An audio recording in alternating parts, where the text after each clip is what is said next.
হঠকারিতা বা অতি বিপ্লবী হয়ে সমাজে কোনো নৈরাজ্য সৃষ্টি না করার আহ্বান জানিয়েছেন বিএনপির মহাসচিব মির্জা ফখরুল ইসলাম আলমগীর। সকালে জাতীয় প্রেস ক্লাবে এক আলোচনায় তিনি আহ্বান জানান। তিনি বলেন, অন্তর্বর্তী সরকার অনেক জঞ্জালের মধ্যে দেশের হাল ধরেছে, তাই সবাইকে ধৈর্য ধরে সরকারকে সহযোগিতা করতে হবে। এ সময় দলের অন্য নেতারা বলেন, আওয়ামী লীগ ফ্যাসিবাদ প্রতিষ্ঠিত করতে সবার চরিত্র হনন করেছিল। বিস্তারিত আওলাদ বাবলুর প্রতিবেদনে।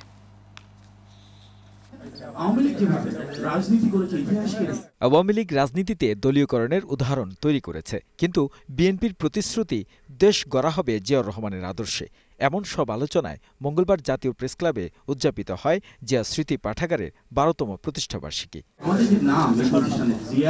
এ সময় ভারপ্রাপ্ত চেয়ারম্যান তারেক রহমানের উপদেষ্টা ডক্টর মাহাদি আমিন বলেন, সংস্কার হচ্ছে সময়ের প্রয়োজনে সঠিক উদ্যোগ, যা প্রকৃতভাবে সময়ের সাথে বাস্তবায়ন করে দেখিয়েছিলেন বিএনপির প্রতিষ্ঠাতা জিয়াউর রহমান। আর চেয়ারপারসনের উপদেষ্টা আব্দুস সালাম বলেন, ফ্যাসিবাদকে কায়েম করতে চরিত্র হননে কাউকে ছাড়েনি আওয়ামী লীগ।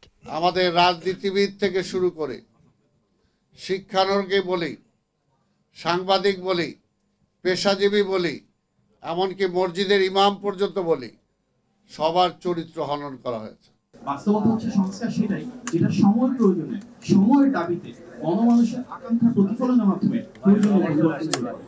বাংলাদেশের ইতিহাসে কিন্তু শহীদ প্রেসিডেন্ট জিয়াউর রহমানই সত্যিকার অর্থে প্রথম সব সংস্কারটা শুরু করেছেন। প্রধান অতিথির বক্তব্যে মির্জা ফখরুল ইসলাম আলমগীর বলেন, দেশের বর্তমান পরিস্থিতিতে কোনো রাজনৈতিক হঠকারিতা করা যাবে না।